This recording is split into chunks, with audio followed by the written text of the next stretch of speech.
क्या आपको पता है वो 31 लोग कौन थे जिन्होंने दज्जाल को अपनी आंखों से देखा? वो कैसे पहुंचे उस जजीरे तक जहां पर दज्जाल कैद था? और जब जजीरे पर उतरे तो उनके सामने एक अजीबो गरीब मखलूक हाजिर हुई जिसे रवायात में जसासा कहा गया है।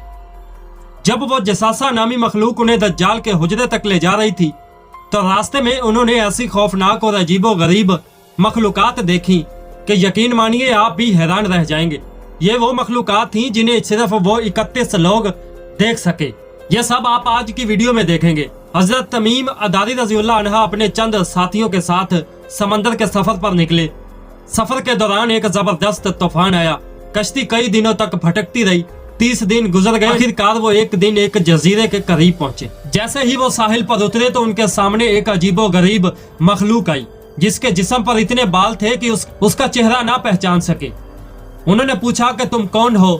उसने जवाब दिया कि मैं हूं जसासा और आगे एक हुजरे में एक शख्स तुम्हारा इंतजार कर रहा है। तमीम दारी रज़ियल्लाहु अन्हा और उनके साथी खौफ के बावजूद आगे बढ़े। रास्ते तंग, अंधेरे और खौफनाक आवाजों से भरे हुए थे तो वो लोग अजीब और गरीब मखलूकात देख रहे थे। आखिरकार वो एक बड़े कमरे तक पहुंचे जहां एक शख्स जंजीरों में बंधा हुआ बैठा था। वही था दज्जाल। दज्जाल ने उनकी तरफ देखा और 3 सवाल किए कि मुझे बताओ कि अरब के लोग कैसे हैं? तमीम दारी रज़ियल्लाहु अन्हा ने फरमाया कि वो ठीक है। फिर उसने सवाल किया कि मोहम्मद और रसूलुल्लाह जाहिर हो चुके हैं और लोग उनकी पैरवी कर रहे हैं? तो तमीम दारी रज़ियल्लाहु अन्हा ने कहा कि हाँ, वो जाहिर हो चुके हैं और लोग उन पर ईमान ला रहे हैं। फिर उसने सवाल किया कि बहराई तिबरिया का पानी अभी भी बाकी है? तो उन्होंने कहा कि हाँ, पानी मौजूद है।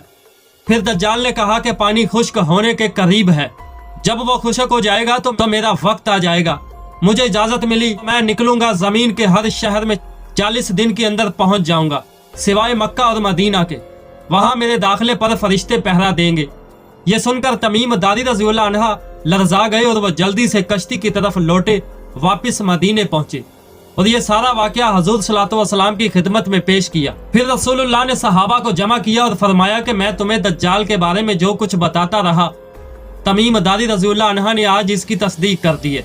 फिर रसूलुल्लाह ने फरमाया कि मदीना उस वक्त दज्जाल के शर से महफूज रहेगा क्योंकि उसके दरवाजे पर फरिश्ते पहरा देंगे। दोस्तों, ये थे वो 31 लोग जिन्होंने दज्जाल को अपनी आंखों से देखा और आज भी ये वाकया हदीस की किताबों में महफूज है। अल्लाह हमारे ईमान की हिफाजत करे। मिलते हैं फिर किसी अगली वीडियो में, तब तक के लिए अल्लाह हाफ़िज़।